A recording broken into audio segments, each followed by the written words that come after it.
झारखंड संघर्ष आंदोलनकारी मोर्चा द्वारा जब पहल किया और हम लोगों ने जब इस पर पहल करते हुए आगे में आरक्षण 5% का हम लोग को दिया गया, कई जन सुविधा दिया गया। इसके बावजूद भी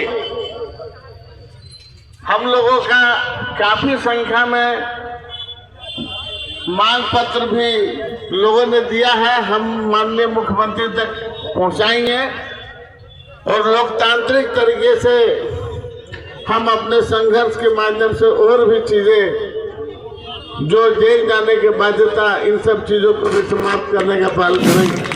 जोहार न्यूज़ फ्रेम में आप सभी दर्शकों का स्वागत है। बता दें आज मरांग गोम के जयपाल सिंह मुंडा जी का 123वीं जयंती है और आज यहाँ कचहरी चौक के पास उनका एक फुटबॉल स्टेडियम है जहाँ पे जो है माल्यार्पण करने प्रताप कुशवाहा जी पहुँचे थे। दादा सबसे पहले बहुत बहुत जोहार आपको भी, और मैं झारखंड वासियों को सबसे पहले माता सावित्री बाई फुले जयंती का शुभकामना दूंगा और मरांग गोम के जयपाल सिंह मुंडा जो झारखंड आंदोलनकारी प्रथम झारखंड को स्वरूप देने वाला, जो झारखंड को केंद्र तक पहुंचाने वाले कि झारखंड हमारा अलग राज्य होना चाहिए, उसे महापुरुष को मैं नमन करते हुए आपसे मैं मुखातिब हूँ, आपके व्यूजरों से बहुत बहुत बधाई। दादा 123वीं जयंती यहाँ पे मनाई जा रही है और आप लोग माल्यार्पण करने पहुँचे थे, काफ़ी संख्या में लोग आए हैं, क्या संदेश देना? देखिए, झारखंड से करीब करीब यहाँ 10,000 की संख्या में झारखंड आंदोलनकारी पहुँचे थे।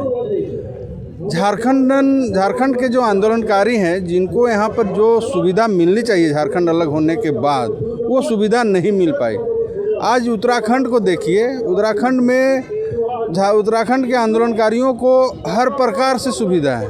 वहाँ पेंशन 10,000 रुपया है और वहाँ के बच्चे, उनके बच्चे को आरक्षण है। यहाँ 5% आरक्षण। 5% आरक्षण क्या होता है भाई?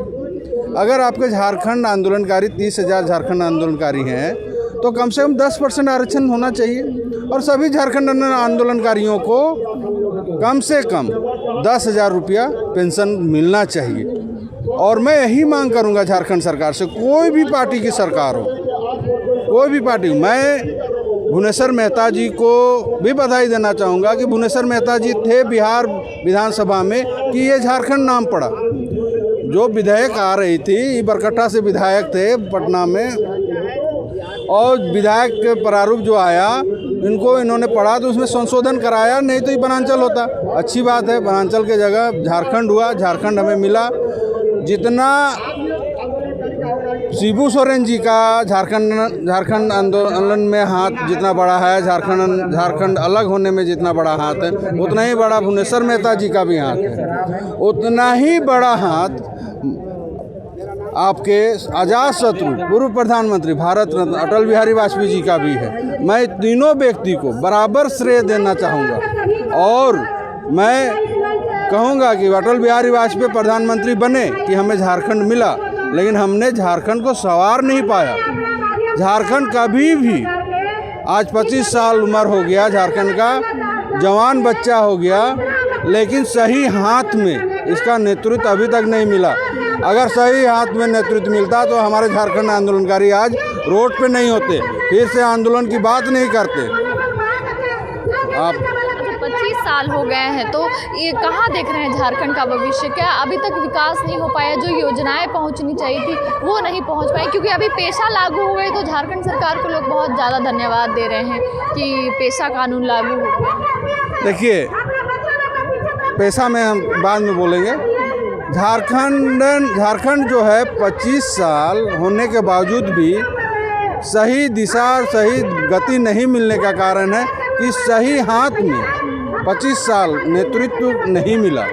दूसरी बात कि यहाँ पर जब भी सरकार बना, एक आपका रघुवर दास का 2014 से लेकर 2019 तक पूर्ण बहुमत का सरकार रहा। हेमंत सोरेन जी का भी सरकार जो आया पूर्ण बहुमत का नहीं आया, ये भी एक गठबंधन का सरकार। तो जो कुछ इन लोग करना चाहते हैं ना, वो कर नहीं पा रहे हैं। गठबंधन साथी को पसंद नहीं आता है, अगर वो करता है तो उसको पसंद नहीं आता है। और बीजेपी के साथ ये प्रॉब्लम बना रहा कि इनके भी गठबंधन के जो साथी लोग थे, तो जो ये करना चाहता था, जो देना चाहता था, वो अपने साथियों लोग के दबाव में आके वो कर नहीं पाए। सबसे बड़ा यहाँ पर है स्थानीय नीति, नियोजन नीति और विस्थापन नीति, और आपके है सो खतियन आधारित आपके ये नीति बनना चाहिए। कुछ भी हो, मैं नहीं कह रहा हूँ कि 1932 हो, लेकिन जहाँ जहाँ खतियन जब बना है उस आधार पे आप नियोजन नीति बनाइए, तभी झारखंड का विकास हो सकता है। अन्यथा झारखंड इसी तरह से घिसते रह जाएगा और हमारे साथ जो अलग हुए हमारे भाई लोग जो हैं वो हमसे बहुत आगे निकल जाएंगे और हम पेपर में ही अपना देखते रहेंगे। रही पैसा कानून का, तो पैसा कानून 1996 में लागू हुआ, उसको झारखंड में लागू होते होते कितना साल बीत गया। झारखंड अलग होने के बाद भी 25 साल लग गया। मैं हेमंत सोरेन जी को पैसा कानून लागू करने के लिए और नियमावली लागू करने के लिए बधाई देता हूं, लेकिन मैं उसके साथ साथ एक चेतावनी भी देता हूं कि भाई जो आपके अनुसूचित क्षेत्र हैं झारखंड के, जहां पर पैसा आज से लागू हो गया तत्काल प्रभाव से, तो मैं यही कहूँगा कि आप देखें, आपके प्रशासन के लोग देखें कि बिचौलिया वहाँ हावी ना हो जाए। बिचौलियों से बचाना होगा हमारे ग्राम प्रधानों को, तभी जाके न ऐसा ना हो जाए कि हमारे ग्राम प्रधान और हमारे ग्राम कमेटी के लोग बिचौलिए के से प्रभावित होकर और जो ज़मीन एक्वायर होना है दलालों के बात में आके 10 पैसा का फ़ायदा देख के किसी को पूरे गांव को विस्थापित ना कर दें। उसको भी देखने के लिए एक आयोग बनाना होगा।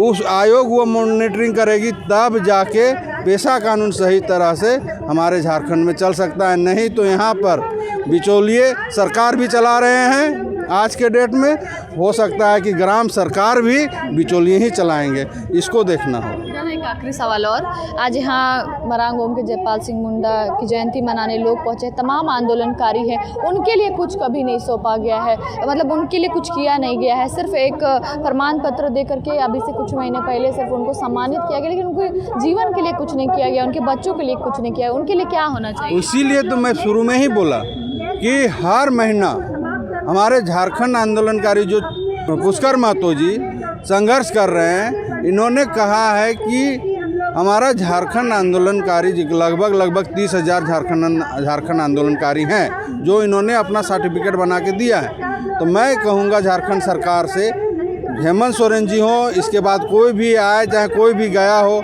इन सबसे मेरा डिमांड है, और हेमंत सोरेन जी वर्तमान में है, मैं इनसे खास करके डिमांड करूंगा कि उत्तराखंड की तर्ज पे यहाँ पे झारखंड के आंदोलनकारियों को ये सहयोग मिले और झारखंड आंदोलनकारियों को 10,000 रुपया प्रति माह ये मिले, पेंशन मिले, और झारखंड आंदोलनकारियों के बच्चों को 10% आरक्षण दिया जाए झारखंड में। मेरी मांग।